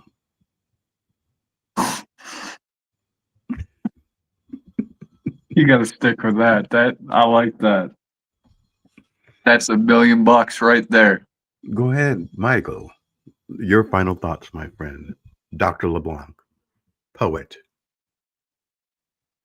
Well, after Jeremy's deep sharing, I mean, this is what I've really, as some of you know, I went through a quadruple bypass last year, and it's really had me pivot on where I want to put my energy. And pardon me if I get choked up, but I want to be present. I want to be in the present. I want to bring attention and intention into the moment, because what the hell else is really that important? I That mean, moment. that moment and that person that you're in front of. And you know, I don't push metaphysical or religious ideas, but I think I I think, you know, and Bill, I think I released it, a poem, or sorry, a song called "In the Present" or "This Present Moment," and Yeah, I think you shared it with it's us last week. I think I shared it last night, but it's to me that's what's important. Whether, and you know, whether you do that at work, and I also feel that we should be whoever we are, whoever we present ourselves to be. We should be transparent, authentic, and do it in integrity, regardless of where we are. And that way, you don't have to figure out who you lied to or whatever. Right. That's my share. And that's why you're not going to click that box that says you have a master's, because you are living your authentic self, and whoever hires you is going to hire you for who you are. Yeah, and I mean, beyond that, I think I'm hoping anyway that the people that are hiring people that are looking after their secrets and their privacy Mhm. expect that level of integrity. So Absolutely. Foghorn Spence, welcome to the show. How are you? Sounds great. Uh-huh. Yes. No. he's upside down too. He is upside down. Kenneth, listening to this conversation, it's gone on for an hour and 45 minutes. What nuggets of gold do you want to share with us today? Be yourself. You be you. And me be me. Absolutely. Peter? I would say be as positive as in life as you can. And one thing that keeps me positive is having a good group of people around me like y'all. So Yeah. I like to be close to good people, good positive people. Helps a lot, helps you stay positive in your life. And if you don't have that group of people around you, find that, because that really helps you stay positive. And in any aspect of your life that's not going wrong, having good people around you helps a lot. It does. It does. And keeping your mind strong, because why am I upside down? Did my picture fall through a wormhole, or did it just accidentally move? I have no idea, Spencer. That's just how you came up. Yes, it's very, very strange to me, Peter, that stop. Why are you guys laughing? I can't stop looking at it. Okay. To To me, it's so cool to have this network that's virtual, that we all feel like we're connected, you know, and we share things that, like right now we're sharing publicly, but you know, this is usually something that would be a little bit more like behind the scenes. And I believe all of our stories help change someone else's life, because there's someone out there that doesn't recognize the impact that they have, and they think that they're stuck where they are, and don't understand that once you walk through the fire, you know, God said, walk through the valley of the shadow of death. He didn't say pitch a tent. He didn't say stay there. You know, if you need to like just there's a rock there in the valley of death, and you need to sit for a second because your feet hurt, but don't stay. You're not supposed to stay. You're supposed to walk through it, and that, my friend, is what you're doing. And not only are you doing it, Jeremy, but every time we talk, you remind somebody that they need to continue their walk. And my I'm not going to share war stories, but I take the energy from you and it helps me. And I want you to remember that. I want you to remember that, I was sad one day and you told me, hey, what you're doing really makes me feel better, or you're doing a great job, or keep going. Hello. You've literally said that to me. Hello. And I appreciate that. I really, really do. And today's share, Kenneth, mute yourself. Today's share was really, really great. Really great. So, Hey, Bill, just to key off of that real quick. We don't know when we're being authentic and sharing like he did, who we're going to touch. Because often, I mean, I think he got to experience, in his situation, or at least some of them, he got to see the impact of what he was doing. Hello. But I think sometimes, like, again, we can share war stories, but I had a specific one where I had shared something. A young lady came up to me and get emotional, and she said, "Mike, you give me hope." So I got to experience that. But there's a lot of times I think that, and this is both positive and negative, but on the positive side, I think sometimes we may be impacting people's lives and we may not get to hear about it. right. So just keep on keeping on, and doing and being your authentic self, Jeremy. Absolutely. No, I agree. Spencer, we can't hear you, but we can see you now. So you're getting one step closer. So you might want to unmute yourself. Technology. It's the little mic on the bottom of your. It could be left or right. There you go. Or no, that's Jeremy. I thought he actually got through for a second. Yeah. It's for by a the moment. it's by the little camera icon. Do you want to write down your question on a piece of paper and then hold it up? All the way from the UK. Right. We're going back. Let's to just hope- sketches. Let's just hope it's not weather related, Bill. No, it's not. We can't help him Right. with his weather problems. Get me out of here, weather related. Oh, you got to bring it How are closer. you all? We are great, and we're happy to see you. We're happy to see you. What words of affirmation do you have for Jeremy? Because I know you listened to that whole thing, and it was like phenomenal. Oh, wait, did I hear you? A little louder. He speaks. Say something.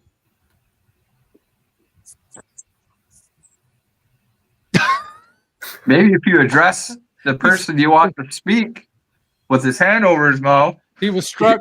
again, He was struck dumb. Bill, he was struck dumb. I He see was it. so influenced by Jeremy. I'm sorry. You're unmuted, so you should be able to talk. No, I can't. We can't hear you. All right. So Kenneth and Jeremy and Can you hear me? oh Can you hear me? yes, yes, yes. Hang on, fine. Okay, sorry about that. Before I would like to say hello to everyone. My name is Spencer. Actually proud to get my downhill a battery gone horribly wrong flat. So I will have to pick up with no sound, and I've got Kinnegig 24/7. All I'm hearing is a big loud ringing bell. So my nickname is Foghorn. So the reason why I'm called Foghorn, speaking out really loud. So I don't know what my frequency is like. It gets loud or quiet. Okay, if it's loud, do wave at me. Say, hey, Spencer or Foghorn or whatever you can name me. Okay, slow down. You're speaking out too loud. Anyway, I want to say one thing about Jeremy. My God, take my hat off you. I mean, what you have just said is absolutely, you've hit the nail. I have been through to this situation back in during the pandemic, COVID, and I thought I'm actually the odd one out here because of my disability, and I felt like I'm not part of this planet because I'm actually no, I have no hearing and I have got this alarm ringing bell that I've had it for 51 years. So but it's been a horrible journey. But hey, I've learned to overcome it by we have to learn to be strong, be happy. But what you said over the time about what happened to you in your life, and it's just really, really moving. And if you ever come down to the United Kingdom, I would buy you a pint, and we will have a then the hour to minute to a second talk about life. I mean, I don't know what it's like in Colorado. Up you see the weather is absolutely gorgeous compared to the at the moment my weather right now is absolutely crap. But again, I know I can't speak too blunt, but what you describe about what you've done with your life is it's just very real, very raw. Please remember, you have us, and if you ever want to share about anything or about everything, you can always drop me an email. I'm more than happy to give you my number, and we can have one-to-one, or we can have a group chat. And do not be frightened. I mean, we are human beings. Absolutely. I mean, we all have a heart. And not many people have that kind of empathy. I do because I've worked with the NHS for 9 years. The NHS stands for the National Health Service, and I've worked with people with neurodiversity that includes ADHD, bipolar, autistic. Because of the system we're living in the UK, we are very backward because of the backlog of the NHS. There are thousands of children need to be seen to the specialist, and it's very, very tough at the moment. But at the end of the day, we all have people with a heart. So if they need help, they can always talk about it. I know people are quite concerned about social media. There's a lot of funny things going on about how people behave toward the people on the internet. There's a lot of bad troll going on the internet. But you need to choose the right people. Someone you could trust, someone that click your heart. That will give you the right journey, like you felt like at the end of the tunnel. It's all about finding the right people, and you will get there. And I'm more than happy to engage with you. That apply with everyone, including the boy. I love your white pair of glasses, your glasses. Thank you. Like a proper lighthouse. And I really you. want to part with your glasses. So again, thank you for inviting me again to be part of your group. I'm glad my microphone working, but I have to get one thing: my damn battery for my bloody hearing, and I cannot hear a thing. So okay, thank you everyone, and thank you to this guy. Oh my God, he's absolutely amazing. So thank you very much for your help. Thank you. Thank you. You're welcome. Oh, Jeremy, you Yes, just sir. made the entire show, my friend.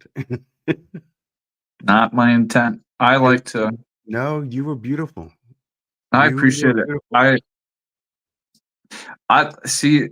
I mean, I could do this for hours, and I mean, but I don't want to. But see, like, as much as like I want to help. I want to help people want to help themselves, to bring them to that place where it goes beyond professional.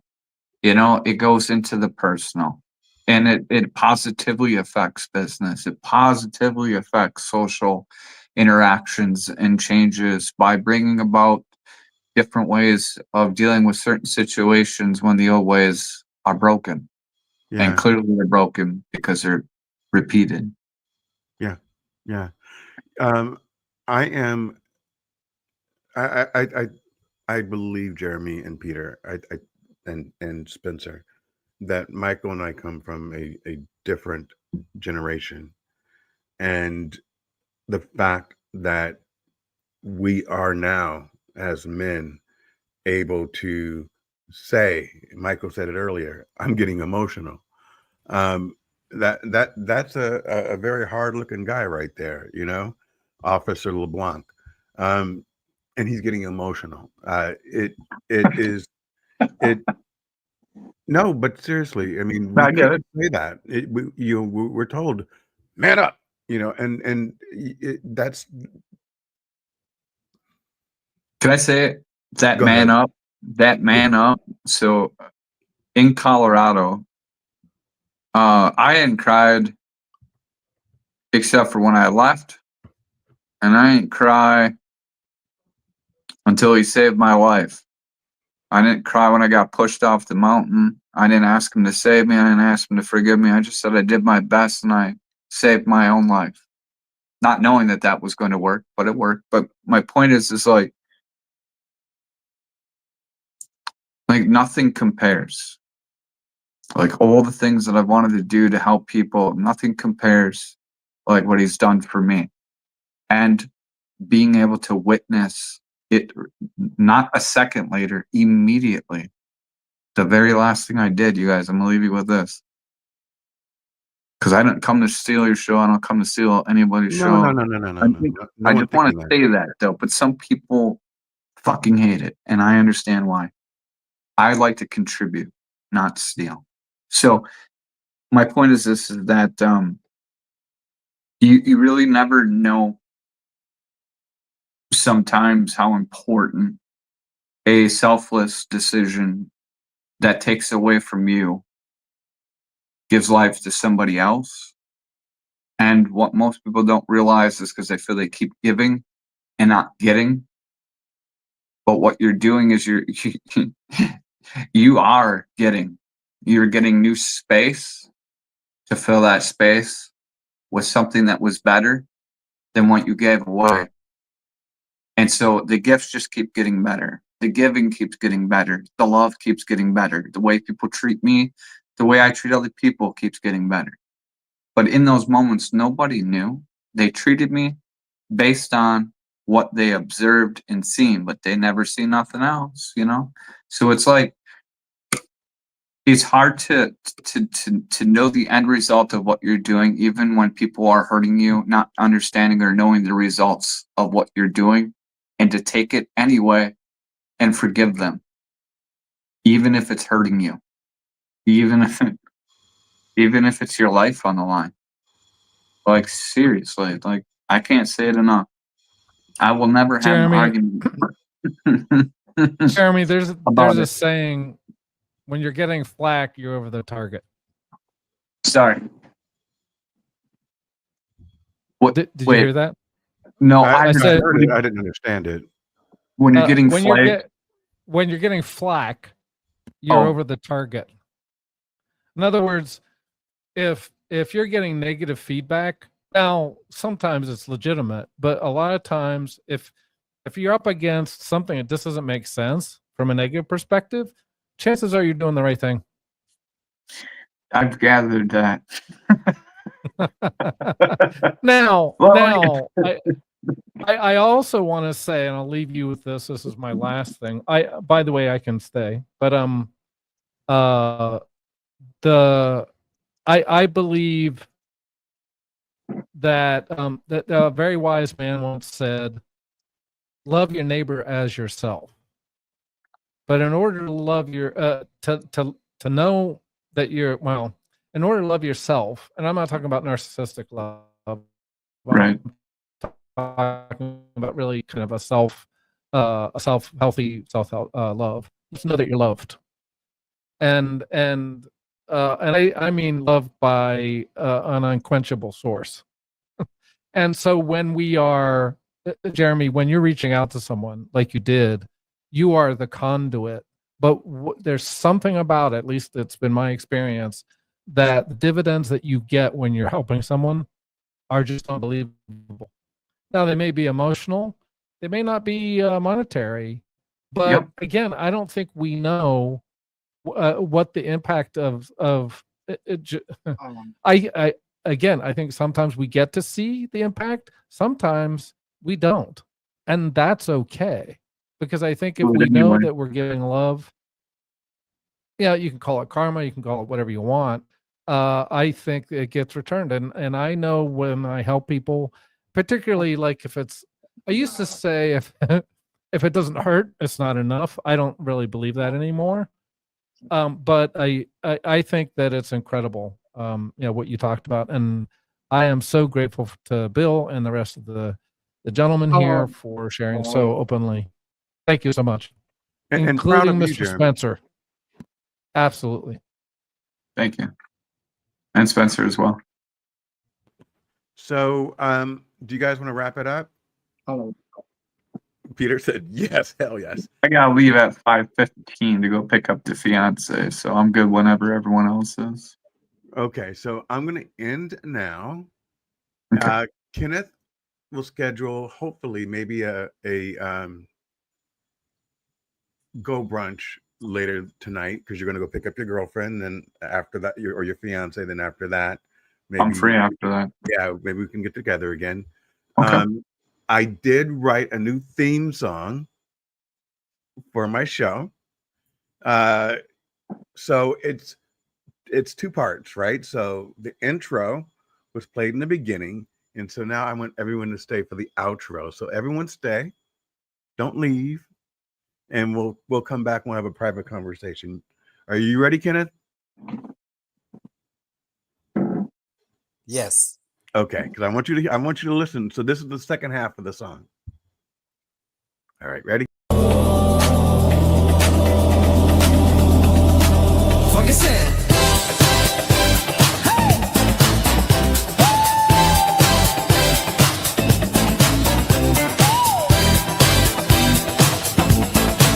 Give it, give it, give it, give it, give it, give it, give it, give it, give it, give it tonight. You be you, loud, proud, bold, and true. Light it up, let 'em see the real you. Dance it out, lift your voice and shine. We're healing, we're growing, we're crossing the line. You be you, oh, don't dim your flame. Live out loud, we're changing the game. This is love, this is soul, this is power and groove. Welcome to the space where you can move. Clap, clap, you be you loud. Clap, clap, come on and thrive. No fakes, no fronts, no filters tonight. Just real love, real talk, real life in the mic.